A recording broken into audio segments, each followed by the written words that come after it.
Welcome to the Business Spotlight series. My name is Kay Cote. I am your podcast host here at Action Coach in Central Texas.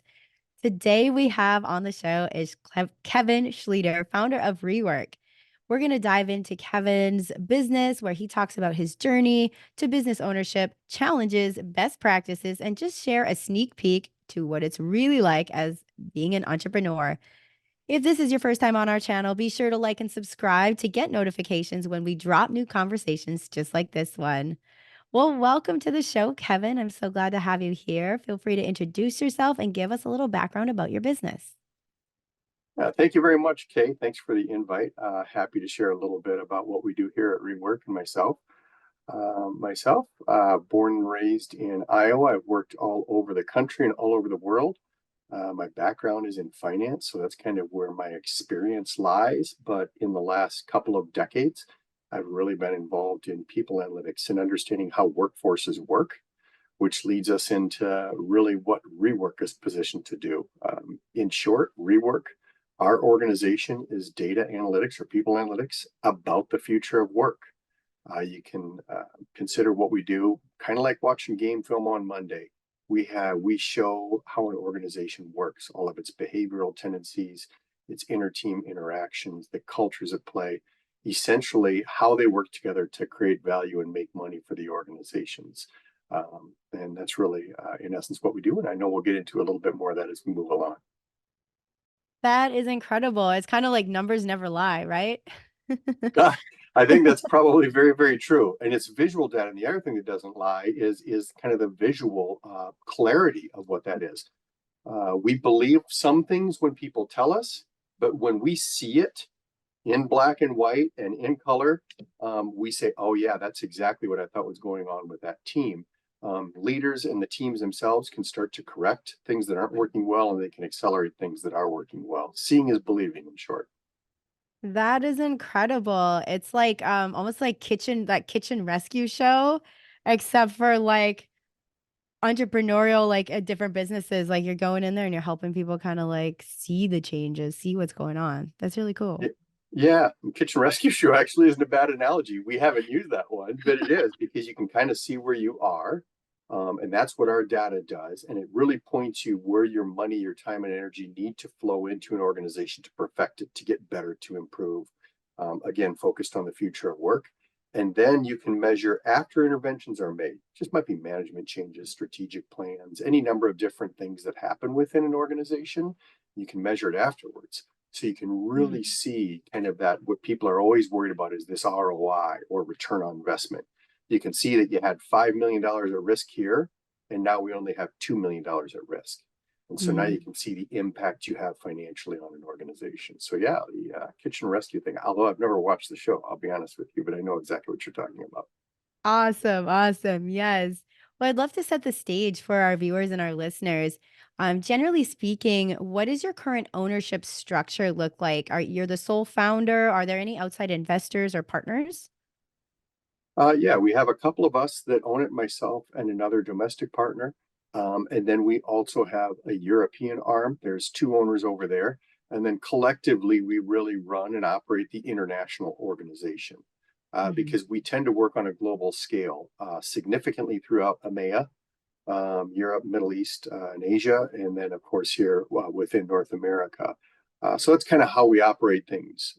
Very specifically and tactically, our LLC here is organized in the United States, and it's a two-person partnership. That's very, very cool. It sounds like, very dynamic and you have a lot of people that are like helping you along the way, a lot of awesome talent. No question. I think, and that's we really have to work and operate as a team in order to Mhm. do what we're doing because we are really, I mean, I guess to a certain extent, our platform and our tool was very bleeding edge, Mm. maybe in the last decade or so, but now we're just cutting edge. So we've taken that step into the marketplace that is much more understanding of what we do. We've gotten certainly better at relaying what we do and our value that it provides. But that's a big step. And you don't do that without a huge amount of leadership and collaboration throughout our organization. We're very research scientific, but also really innovative in what we do. because it's visual data, and it's thinking forward about how work happens in organizations. That's very powerful. I'd love to hear a little bit about the role you currently play in the business. Yeah. So, as I said, maybe at the beginning, my background really is in finance. I came out of college as a CPA and did that for several years. That really wasn't my life's ambition, but it was an outstanding springboard to be able to get into hundreds and thousands of businesses and see how they operate and all the different industries and all the different ways to run a business and how to treat people and motivate people and how to share the good times and the bad times and all those things. But after doing that for a while, I hopped into kind of the construction development worlds. And really that led me down this path of understanding in an interesting way that people are our power. Because in that real estate world, we're housing people effectively. You know, you go downtown Manhattan or Chicago or any small city, we're all in these office buildings working away. And at some point in the last 20 years, it occurred to me, and certainly others around the world, that the only reason we're housing these people is so they can effectively work together, which led me into the Rework platform and designing things that could say, okay, how can we optimize human performance? Because we're all knowledge workers. Kay, you and I are just using our brains on a day to day basis to create goods and services of value out into the marketplace. And listen and ideate and innovate and then put it back out in the marketplace and all those things. So, because everything that's either risky or can be automated, we've mechanized, Mhm. in our world. Humans don't do that work by and large. Um, so that's really what we're trying to understand is how people work. And that's really where my ambition has come now, full circle. And what's interesting about what our platform does is we can monetize and see our organization at work. We are the assets, and we want to be able to understand why this team performs so successfully and why this team might be lagging behind. And we're really good visually at showing that. Oh, that's really powerful because it's kind of like you're able to tap into each individual superpower, like, on that team and really kinda, like, create that well-oiled machine within that system of that company. Yeah, when we're talking about trying to understand, knowledge workers or people at work, we're really understanding four things, Kay. We're really trying to understand behaviors. So, what do we do and how do we do it and how do we prioritize it? We're trying to understand networks. Who relies upon whom? What's the priority? What's the value of those interactions? These key environment constructs, and those are the tangible things that we have every day. Those might be organizational constructs like how we're compensated, how we're led, what we learn and develop, or even just hard workplace constructs, which get all the press now. Our workplaces, and are we hybrid? Do we have enough lighting in our rooms, and do we have access to technologies? That's the third thing, and the fourth thing, and then is these intangible elements. What is the culture in our organization right now? And what is the culture that we need to succeed and sustain long-term success? And when we see those four things, behaviors, networks, environments, and cultures, we have a very good lens on an organization, and of course any its subcomponent parts, because we can look at different teams, different demographics like ages, age groups, tenures, and things like that. Oh, definitely. That is really incredible, and, kind of, like, talking about your role and things within the business, how many hours would you say you spend working in your business, like, the job of it, and then how many hours would you say on the business, like, the strategy and planning and things like that? Question, we're a small business. We have about 15 of us globally. Um, as you asked earlier, and maybe I didn't answer it clearly, my role really is on building out the strategic relationships, primarily throughout North America, but globally as well. I also, because I have a background, pay attention to the financial impact and the things that are going on with our organization in that way. Um, but I also am in service delivery and customer service, really trying to make sure that our clients and partners are getting the things that they need.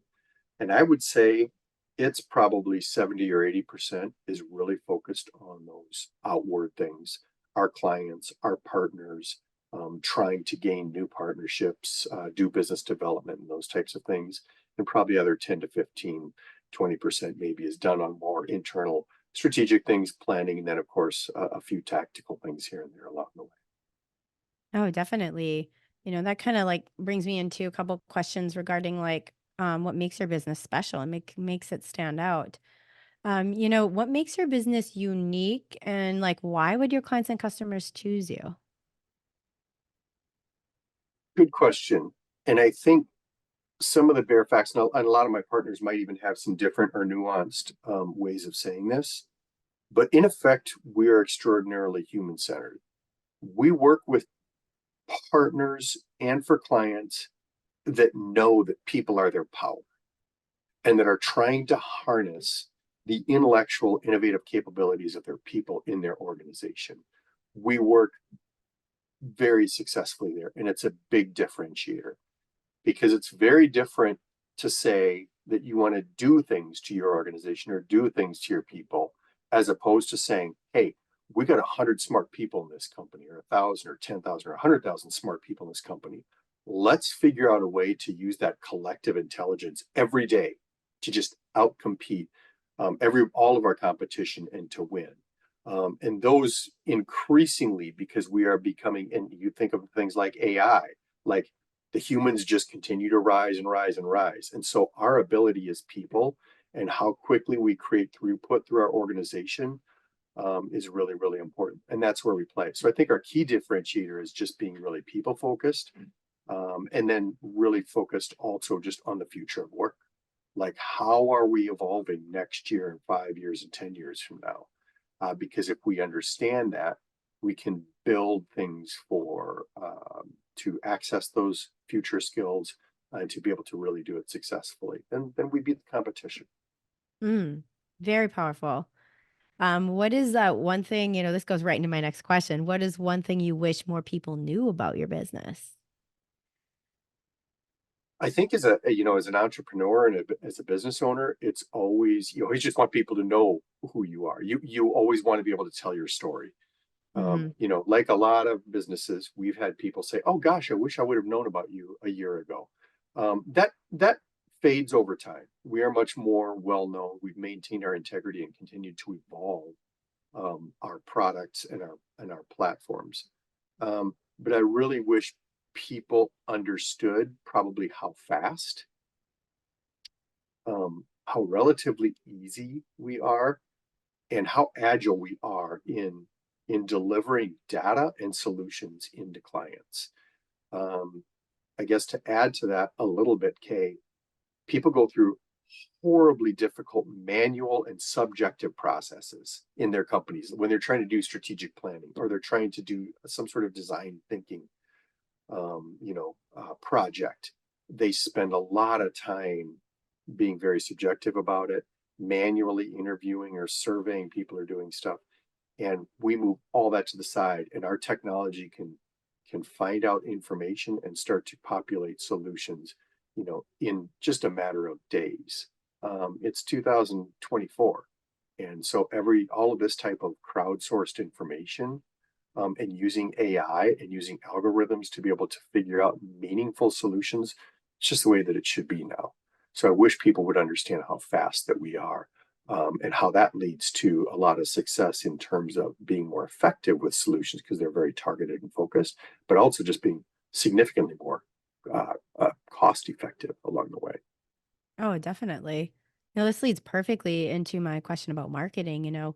Marketing is something that's really vital, like you said, in getting the word out, getting people to know who you are, what you can do, and the capabilities. I'm always curious to what successful businesses are doing. What would you say that for your business, how many different marketing strategies do you use, and which ones are you finding to be the most beneficial? That's a good question, and I may or may not be the best person to answer that. Our chief marketing officer and other people, what we've had to do in kind of the first decade or a little bit longer of our lives, we've had to expose our integrity, our platform, and the value system that's inherent with it, and being human centered, for example, um, simply by serving clients and getting some word of mouth and maintaining integrity for, yeah, we're the ones working on the future of work. That's what we do, and not chasing every shiny lure that's out there, which is always difficult for entrepreneurs. And so we've continued to evolve our platform in that vein. We do a lot on social media. on things like LinkedIn and other media postings where we can access our clients and our prospective client bases, as well as just talk openly about the things that we're doing. So people just can see us. And Hmm. I would say now nationally and internationally, certainly, people know who Rework is. They understand our place in the marketplace more and more all the time, and that's opened more doors for us. So I think in the coming probably several years, Kay, as we grow and we experience more of that kind of hockey stick of growth, if you will, um, doing some of those things that are a little bit more systematic in social media, advertising and marketing and those types of things are going to come about now. For now, it's not just been a lot of word of mouth, but we've had to prove ourselves to the marketplace. And there are a lot of people who say, you know what, if you're going to mess around with any of this stuff, just use Rework. And that has become very, very valuable because I Mm. won't say it this way, but you kind of don't have to lift a finger to get the next client in because there's Mm. nothing better than serving someone well and the word of mouth. And they, because don't take my word for it. Take the word of this successful business person who just had a huge impact on her business. Oh, definitely. Those referrals and word of mouth is, yeah, it's Yes. powerful. So that's really cool that you're doing that. Yeah. When it comes to kind of organizing all the people involved, all these, all your clients and everyone that's part of your team, have you been able to like tap into a CRM that you prefer, or do you utilize a CRM, anything to organize your clients and Yeah, we your actually contacts? do. And the CRM that we use is actually a product called Pipedrive.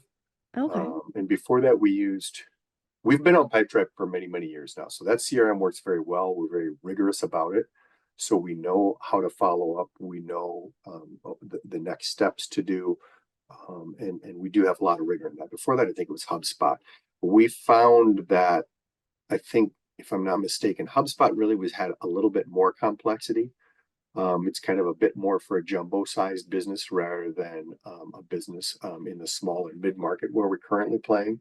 Hmm. And Pipedrive seems to satisfy that, and it certainly has all of the kind of the global capabilities that any large one does. I use it. I'm on it every single day. I use it uh, with great discipline, and I find it to be super easy to use and very helpful. It keeps me on Mm. track, quite frankly, which is what I need. Awesome. Yeah, organization is key. It's like incredible when you find tools that work the best. Yeah. Yes. Um, I love that we focus this time on, kind of like getting into your business, but I'd love to like kind of take a step back and dive into your personal, like your journey within the business. So why did you choose to go into business for yourself as opposed to working for somebody else? The really short and sweet answer of why my partner reminded me of this the other day. The short, sweet answer of why I really got into business for myself. One was personal and had to do with raising daughters. And when we had our young girls, I kind of personally didn't want them to see me just working in the corporate structure my whole life. Mhm. I had a ready-made path there, and I knew where that was going to go, and I could just make hay doing that and make plenty of money. And that was, but I didn't really want them to see that. The other thing is, I wanted to control who I work with. Um, so it wasn't necessarily that I had great vision for a product or platform design or these types of things. I've added to that, but the bigger thing for me is I wanted to control who I worked with. Because I knew that that would be a great deal of my joy. If you're spending 40, 80 hours a week with these people, I mean, darn it, you better enjoy them. Yeah. And they better stimulate you, and they better, have intellectual and innovative capacity that you admire or that motivate you. So that was really the primary reason of getting into business for myself was that. And I also saw that there's just you want to leave your mark in the world.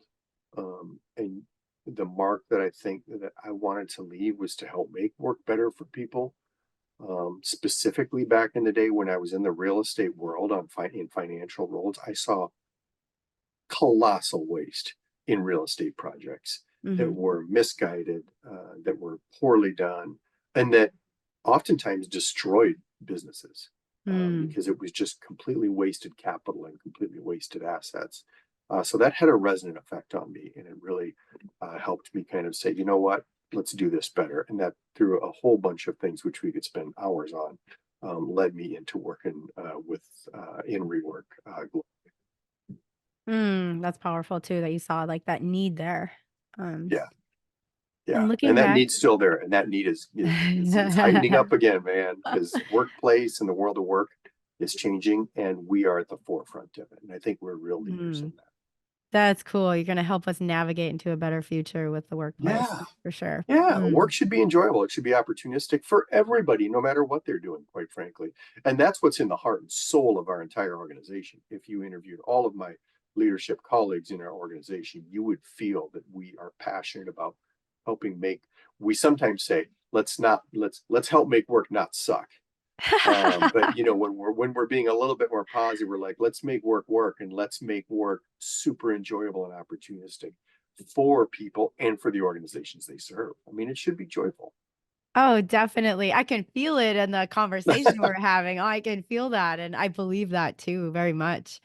Yeah. Kind of looking back at this journey that you've been on so far within the company, what is your most memorable roadblock or hurdle you had to overcome? And then how did that impact your growth as a business owner? Hmm. The, the biggest roadblock or hurdle is probably making decisions of when to stop doing something and Hmm. not just let it continue to bring you down, bleed to death. When you get into just real financial things, and you have to make very difficult people decisions, for example. Um, but you can't just let something just bleed to death out there. So you got to make the decision and move on. Hmm. And it's difficult to make that decision on the front end, and then it's very difficult to move on because in some instances you're kind of starting over, and in some instances you're completely starting over, and that's Hmm. difficult too. And I do think entrepreneurs, you just got to be very resilient. Being resilient is extraordinarily important, and it's a gift that I think most entrepreneurs have. I'm not suggesting I have that gift, but I certainly know that a lot of entrepreneurs have that skill set. So yeah, those hurdles are real, and they come up, uh, and sometimes they come up in small ways, and sometimes they come up in large ways. I've had a few of Very, those.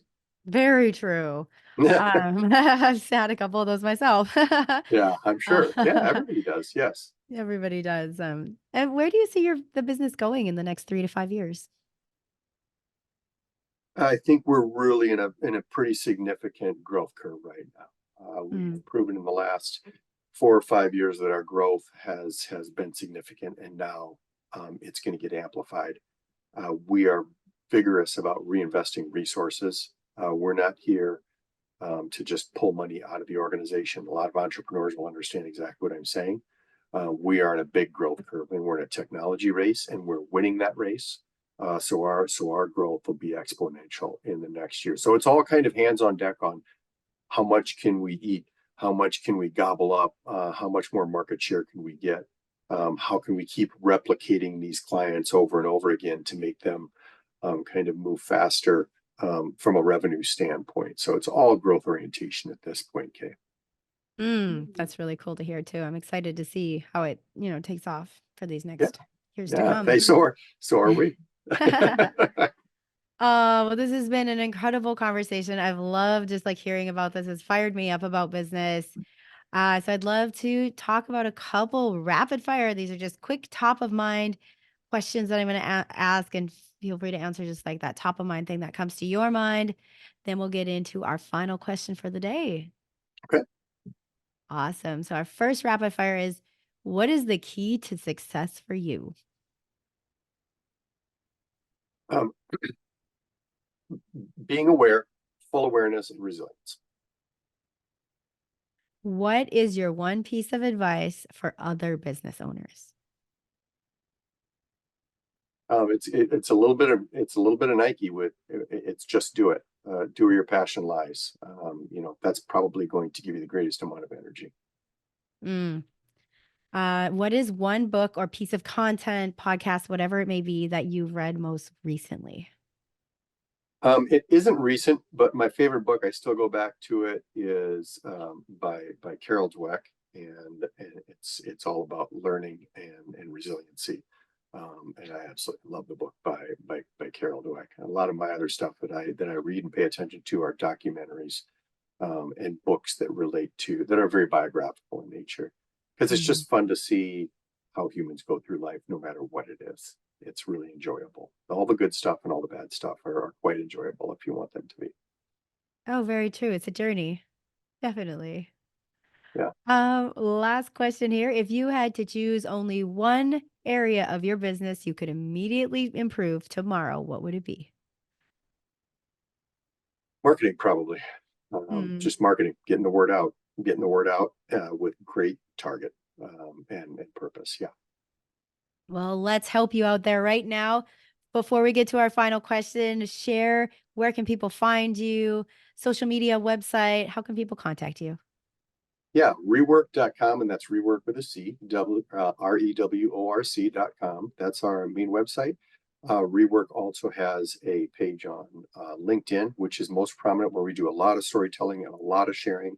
All of our partners and staff are on that page as well, so there's a lot of links there, and we have Instagram pages and others as well. But those are the primary things.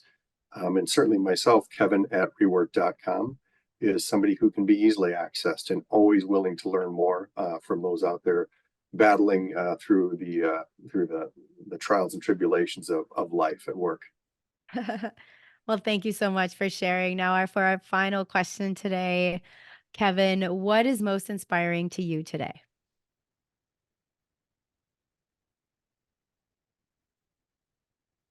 Well, my easy answer is my kids. I think I learn more, and that's not even parental. It's more like I just learn so much from their brains and how they see things and through their lens, which applies absolutely 100% to business. Mhm. You know, I've never believed I'm the smartest person, and I believe everybody that that is younger than me, for example, is always smarter than me. They just see things with a different lens. So, I mean, I'm often inspired by my kids, the things they ask, the things they say, but there's inspiration comes from a lot of places, my colleagues, partners, and everybody else as well. So, Oh, well, that is so powerful. I absolutely love that. Kevin, thank you so much for being part of this episode. It was such a joy to interview you today. thank you very much, Kay.